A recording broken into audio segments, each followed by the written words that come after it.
Hello friends, welcome back. ഇന്ന് ഞങ്ങൾ ചെറിയൊരു സ്റ്റേക്കേഷന് വന്നേക്കാണ് കേട്ടോ. അത് നമ്മൾ ട്രിവാൻഡ്രം പോവാറാണ് കേട്ടോ വന്നേക്കുന്നത്. അങ്ങനെ ദാ ഈ ഒരു സൈഡിലാണ് കാറൊക്കെ പാർക്ക് ചെയ്ത് ഞങ്ങൾ ആ ബോട്ടിന് വേണ്ടി വെയിറ്റ് ചെയ്യുമായിരുന്നു. അങ്ങനെ ബോട്ടൊക്കെ വന്നു. ഞങ്ങൾക്ക് ഇവിടുന്ന് ഒരു 5 മിനിറ്റോളം ബോട്ടിൽ യാത്രയുണ്ട് കേട്ടോ.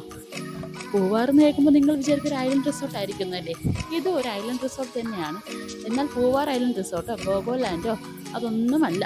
നമ്മുടെ ഗോഗോലാൻഡ് തൊട്ടടുത്ത് തന്നെയാണ് ഈ ഒരു റിസോർട്ട് ഉള്ളതെങ്കിൽ 5 മിനിറ്റോളം ബോട്ടിൽ യാത്രയുണ്ട് കേട്ടോ. ഈ റിസോർട്ടിൻ്റെ പേര് ഫീനിക്സ് ഐലൻഡ് റിസോർട്ട് എന്നാണ് കേട്ടോ. ഇതിൻ്റെ പേര് മുമ്പ് കേട്ടിട്ടുള്ളവരുണ്ടെങ്കിൽ കമൻറ്റ് ചെയ്യണം കേട്ടോ. റിസോർട്ടിനെ പറ്റി പറയുകയാണെങ്കിൽ അടിപൊളിയായിരുന്നു കേട്ടോ. നല്ല പീസ്ഫുൾ ഉള്ള ആംബിയൻസ് ഒക്കെ ഉള്ള ഒരു അടിപൊളി റിസോർട്ട് തന്നെയാണ് കേട്ടോ. അങ്ങനെ ഞങ്ങൾ റിസോർട്ടിലെത്തി. ഇവിടെ നിന്ന് കുറച്ച് ദൂരം നടക്കാനുണ്ട്. വലിയ ദൂരമൊന്നുമില്ല, കുറച്ച് ദൂരമേ ഉള്ളൂ. അങ്ങനെ ഞങ്ങൾ നേരെ നടന്ന് പോവുകയാണ്. ഈ പോകുന്ന വഴി കാണുന്ന ഈ ഓരോ വില്ലയല്ലേ, ഇതെല്ലാം റൂംസാണ് കേട്ടോ. ഇതിൻ്റെ മുകൾ ഭാഗത്താണ് ഞങ്ങളുടെ റൂം ഉള്ളത്. ആദ്യം ഞങ്ങൾക്ക് പറഞ്ഞിട്ട് താഴെയായിരുന്നു. അങ്ങനെ ഞങ്ങളിപ്പോൾ ചോദിച്ചപ്പോൾ താഴെ ഒരു റൂമും മുകളിൽ ഒരു റൂം എന്നാണ് പറഞ്ഞത്. പിന്നെ ഞങ്ങൾ പറഞ്ഞില്ല, ഞങ്ങൾക്ക് അടുത്തടുത്ത് റൂം വേണമെന്ന് പറഞ്ഞതുകൊണ്ട് മുകളിലുള്ള 2 റൂമാണ് ഞങ്ങൾക്ക് തന്നേക്കുന്നത്. അപ്പോൾ ഇതാണ് ഈ കാണുന്ന റൂംസൊക്കെ. റൂമിൻ്റെ ഡീറ്റെയിൽ ആയിട്ടുള്ള വീഡിയോ ഞാൻ എടുത്തിട്ടുണ്ട് കേട്ടോ. കാണാത്തുണ്ടെങ്കിൽ പോയി കാണണം. അങ്ങനെ ഇതാണ് കേട്ടോ ഇവിടെ റിസപ്ഷൻ ഏരിയ എത്തി. അപ്പോൾ ഞങ്ങൾക്ക് ഞങ്ങളുടെ റൂം കാണിച്ചു തന്നു. അങ്ങനെ ഞങ്ങൾ നേരെ മുകളിലോട്ട് പോയി. ചെന്നപാട് ഡ്രസ്സൊക്കെ മാറി ഞങ്ങൾ റൂമിൽ നിന്നുള്ളൊരു വ്യൂ ആണ് നിങ്ങളിപ്പോൾ ഇതായി കാണുന്നത്. നൈസ് വ്യൂ അല്ലേ, ഒരു രസമുണ്ടായിരുന്നു. ഇവിടെ ഒരു ആക്ടിവിറ്റി എന്ന് പറയുന്നത് ഫിഷിംഗ് ആണ്. അങ്ങനെ ഞങ്ങൾ നേരെ ഫിഷിങ്ങിലോട്ട് പോയി. ഒരുപാട് നേരത്തെ കഷ്ടപ്പാടായിരുന്നു കേട്ടോ ഫിഷിങ്. ആദ്യം ഞങ്ങൾ മാത്രം ഉണ്ടായിരുന്നത്, പിന്നെ അവിടെ തന്നെ ഉണ്ടായിരുന്നു ചേട്ടന്മാരൊക്കെ വന്ന് ഫിഷിങ്ങിൽ പങ്കെടുത്തു. കുറച്ച് നേരത്തെ കഷ്ടപ്പാടൊക്കെ തന്നെ, ഒരുപാട് മെനക്കെട്ട് നമ്മൾ സമയം കണ്ടെത്തി ക്ഷമയെന്നൊരു സാധനം നല്ലപോലെ വേണ്ട ഒരു കാര്യമാണ്. അങ്ങനെ അവസാനം ചേട്ടനത് അവർ മീനിനെ കിട്ടി. അപ്പോൾ ഞാൻ ഒട്ടുവിട്ടില്ല, എനിക്കും പിടിക്കണമെന്ന് പറഞ്ഞ് ഞാനും ചൂണ്ടയൊക്കെ ഇട്ടു. ഒരുപാട് ക്ഷമയൊക്കെ കാണിച്ചെങ്കിലും തീറ്റ കൊണ്ടുപോകണമെന്നല്ല, അത് ഒരു മീൻ പോലും എൻ്റെ ചൂണ്ടയിൽ കിട്ടുന്നില്ല. അങ്ങനെ ഞാനും അവിടെ മതിയൊക്കെ വന്നപ്പോഴത്തേക്കും എന്താ വേറൊരു ചേട്ടൻ അതേപോലെ ഒരു മീനിനെ പിടിച്ച് വെച്ചുകൊണ്ട് നിൽക്കുന്നത്. പിന്നെ നമ്മളെ കൂടെ തന്നെ ഈ റിസോർട്ടിൽ നിന്ന് ഒരു ചേട്ടൻ ഉണ്ടായിരുന്നു കേട്ടോ. ആ ചേട്ടൻ്റെ പിടിച്ച മീനാണ് തെയ്ത് പള്ളത്തിയോ അങ്ങനെ എന്താണ് മീനിൻ്റെ പേര് കേട്ടോ. അങ്ങനെ ഫിഷിംഗ് ഒക്കെ കഴിഞ്ഞ് വൈകുന്നേരം ഒരു ഈവനിങ് വാക്കിനായിട്ട് ഞങ്ങൾ റിസോർട്ട് ചുറ്റി കാണാൻ വേണ്ടി പോയി കേട്ടോ. ഏതാണ്ട് 2.5-3 ഏക്കറിലാണ് ഈ റിസോർട്ട് സ്ഥിതി ചെയ്യുന്നത്.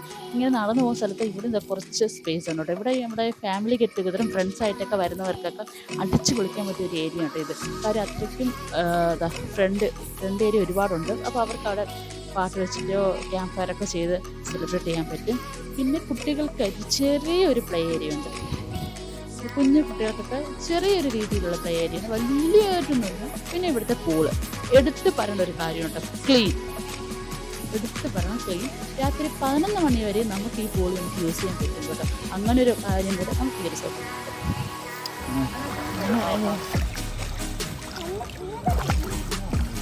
രാത്രി 10:30 മണി വരെ നിങ്ങളുടെ ഇഷ്ടത്തിന് പൂൾ ആസ്വദിക്കാൻ പറ്റിയാൽ അടിപൊളി. ഫുൾ ടൈം 10:30 വരെ ആണെങ്കിൽ നമുക്ക് 11 മണി വരെയും യൂസ് ചെയ്യാൻ കേട്ടോ. അതിനുശേഷം നമ്മൾ ഫുഡൊക്കെ കഴിച്ച് നേരെ പോയി കിടന്നുറങ്ങി. പിറ്റേ ദിവസം രാവിലെ നല്ല വിശപ്പായിരുന്നു കേട്ടോ. ഒരു 8 മണിയൊക്കെ ആയപ്പോൾ ഞങ്ങൾ നേരെ റെസ്റ്റോറൻറ്റിലോട്ട് വന്ന്. ബ്രേക്ക്ഫാസ്റ്റ് കോംപ്ലിമെൻ്ററി ആണ് കേട്ടോ. ഇവിടെ ടാക്സ് ഉൾപ്പെടെ ഒരു റൂമിന് 3500 ആണ്.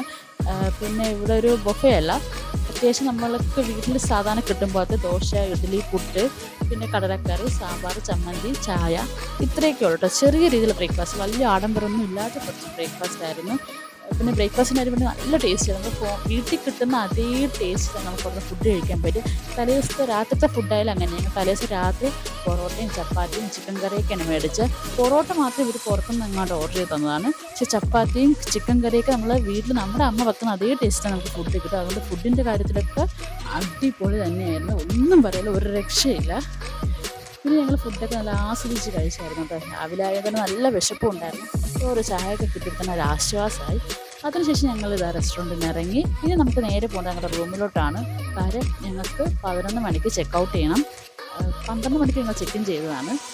അപ്പോൾ ഇനി 11 മണിക്ക് ചെക്കൗട്ട് ചെയ്യണം. അങ്ങനെ നേരെ റൂമിൽ പോയി ഡ്രസ്സൊക്കെ മടക്കിയൊക്കെ വെച്ച് എല്ലാം സെറ്റ് ആയപ്പോഴത്തേക്ക് നമുക്ക് നമ്മുടെ ബോട്ട് വന്നു. അങ്ങനെ നമ്മൾ തിരിച്ച് ഫീനസിനോട് ബൈ ബൈ പറഞ്ഞ് പോവുകയാണ്.